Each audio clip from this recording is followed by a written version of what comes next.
Everyone welcome to सीखने का सफ़र। तो आज हम करने वाले हैं लीड कोड का 121 question, best time to buy sell and stock. देखो इस क्वेश्चन में हमें करना क्या है, और आज हम इस क्वेश्चन को ब्रूट फोर्स से करेंगे और नेक्स्ट वीडियो में हम इसको करेंगे इसके ऑप्टिमाइज सॉल्यूशन के साथ। ठीक है, तो हमें ये बताना है कि हमें किसी चीज़ में ना प्रॉफिट चाहिए, तो उसको हम खरीदेंगे तब जब उसका प्राइस कम होगा, और हम उसको बेचेंगे तब जब उसका प्राइस ज़्यादा होगा। तो जब वो हमारा जो प्रॉफिट होगा ना, वही हमें बताना है। मान लो भी मैं कोई चीज़ को 7 रुपये में बेचूँ, 7 रुपये में खरीदूँ, क्या मैं उसको 1 रुपये में बेचूँगी तो प्रॉफिट होगा? नहीं होगा। 5 रुपये में बेचूँगी प्रॉफिट होगा? नहीं होगा। तो मिनिमम तो 7 में बेचना पड़ेगा ना, 3 में भी नहीं होगा, 6 में भी नहीं होगा, 4 में भी नहीं होगा। तो इसको तो छोड़ दो, आगे बढ़ो।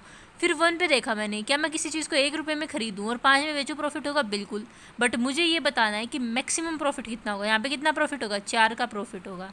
अगर मैं उसको 3 में बेचूँ तो कितने का प्रॉफिट होगा? 2 का होगा, जो कि कम है उससे भी। फिर मैं अगर उसको 6 रुपये में बेचूँ तो कितने का प्रॉफिट होगा? 5 का होगा। ठीक है, अब इससे तो ज़्यादा बड़ा ये है। अगर मैं इसको 4 रुपये में बेचूँ तो कितने का प्रॉफिट होगा? 3 का होगा। तो बेटर कौन सा है? 5 वाला। तो वही मेरा जो मैक्सिमम मैंने बेचा 6 पे, तो फिर मैक्सिमम क्या हुआ हमारा? 5 मिला हमें, है ना। बाकी और भी हम चेक कर रहे हैं ब्रूट फोर्स से, इसलिए हम सारे चेक कर रहे हैं। ठीक है, तो फिर मैंने 5 को देखा, क्या मैं 5 में खरीद के 3 में बेच सकती हूँ तो प्रॉफिट होगा? नहीं होगा। 6 में हो सकता है पर 1 का होगा, पर हमें मैक्सिमम प्रॉफिट चाहिए ना, बेस्ट टाइम वो ही होगा।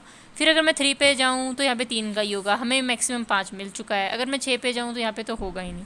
सेम फॉर हेयर, अगर मैं 7 रुपये की चीज़ है मेरी, उसको ना मैं 6 में बेच सकती प्रॉफिट कमा सकती, ना 4 में, ना 3 में, ना 1 में, है ना। तो हम 6 पे गए। इधर मैं 2 का प्रॉफिट नहीं, यहाँ पे भी नहीं कमा सकती, इससे छोटे हैं। यहाँ पे भी नहीं कमा सकती, इससे छोटे हैं। यहाँ पे क्या मैं कमा सकती हूँ? नहीं कमा सकती। तो मैं इधर ही खरीद के इधर ही बेच सकती हूँ। तो कितना हुआ? 1 - 1 0 हुआ। तो हम इसको करने कैसे वाले हैं? देखो, सबसे पहले मैं लगाऊंगी इंट मैक्सिमम, ले लूँगी 0, फॉर लूप लगाऊंगी int i is equal to 0 से i less than N. N क्या है? Prices dot length. ठीक है, एरे की लेंथ आई प्लस प्लस। हर पॉसिबल वैल्यू चेक करूँगी मैं बाय और सेल करने की, हर पॉसिबल, यहाँ से यहाँ तक। क्योंकि आप ये ना एक तरह से डे है कि जिस दिन आपने ख़रीदा, तो आप ऐसा नहीं कर सकते कि इस दिन खरीद के इस दिन बेच दिया। इस दिन खरीद के आगे वाले दिन बेच सकते हो। ठीक है, फिर मैं फॉर लूप लगाऊंगी जे के लिए, J is equal to I plus 1, या फिर J is equal to 0, J is equal to 0, J less than N, J plus plus. ये ना आई प्लस 1 ही होगा, क्योंकि उससे नेक्स्ट से चेक कर रहे हैं ना हम, उससे नेक्स्ट डे बेच सकते हैं या खरीद सकते हैं ना। तो फिर हमने किया। अब मैं क्या चेक करने वाली हूँ कि मैक्सिमम कौन सा है उसमें से।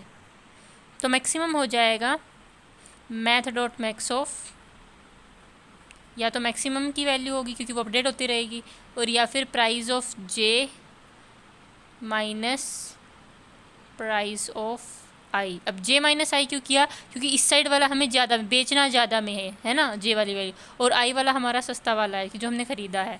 ये किसको बता रहा है? हमने जो बाय किया है ये सेल वाले को दिखाएगा। ठीक है, and then we will return the maximum value. अब ये काम कैसे करेगा इसका वो करके दिखाती हूँ मैं, ड्राई रन। जैसे हमारे पास वैल्यू क्या थी? 7 1 5 3 6 4। तो आई 0 यहाँ पे 1 2 3 4 5 है। ठीक है, सबसे पहले आई इज इक्वल टू 0 पे मैंने स्टार्ट किया, तो जे मेरा आई प्लस 1 है, 1 पे हुआ। तो मैंने देखा कि मैक्सिमम क्या हो सकता है मेरा, या तो 0 हो सकता है क्योंकि ऑलरेडी 0 की वैल्यू है, या फिर 1 - 7 यानी कि -6 हो सकता है। मैक्सिमम कौन सा इन दोनों में से? 0 होगा।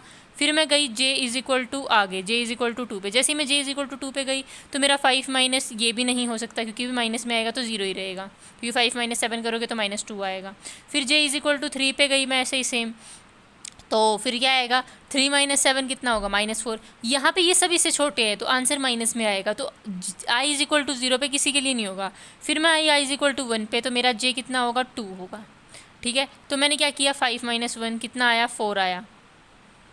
4 और 0 में से कौन सा मैक्सिमम है? अभी के लिए ये मैक्सिमम बन गया। फिर मैं गई जे इज इक्वल टू 3 पे, जे इज इक्वल टू 3 पे यानी कि इस पे, तो 3 - 1 क्या हुआ? 2 आया। बट 2 और 4 में से कौन मैक्सिमम है? 4 आया। फिर जे इज इक्वल टू 4 पे गई मैं, 6 - 1 5 आ गया मेरा। 4 और 5 में से कौन मैक्सिमम है? 5 मैक्सिमम है, तो इसको मैंने यहाँ रख लिया मैक्सिमम की वैल्यू पे। फिर मैं जे इज इक्वल टू 5 के लिए गई, जे इज इक्वल टू 5 के लिए गई तो मैंने 4 - 1 किया तो 3 आया। बट बड़ा कौन सा है? 5 है, तो हम 5 को ही मैक्सिमम अभी रखेंगे। ठीक है। फिर मेरे जे का पूरा ख़त्म हो गया, फिर मैं आई इज़ इक्वल टू 2 पे।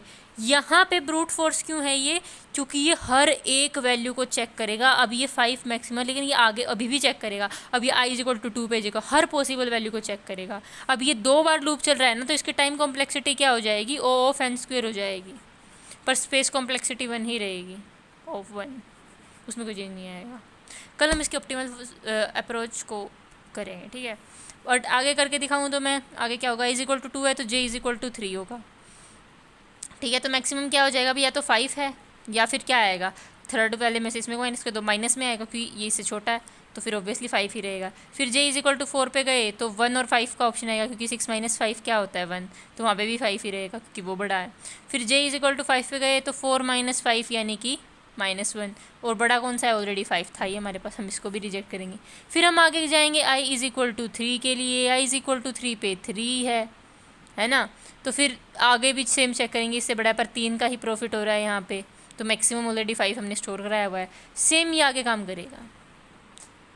आई होप वीडियो अच्छी लगी होगी आपको। अगर अच्छी लगे तो वीडियो को लाइक कर देना, चैनल को सब्सक्राइब कर देना। मिलते हैं नेक्स्ट वीडियो में एक क्वेश्चन के साथ। Thank you so much, tata, bye bye.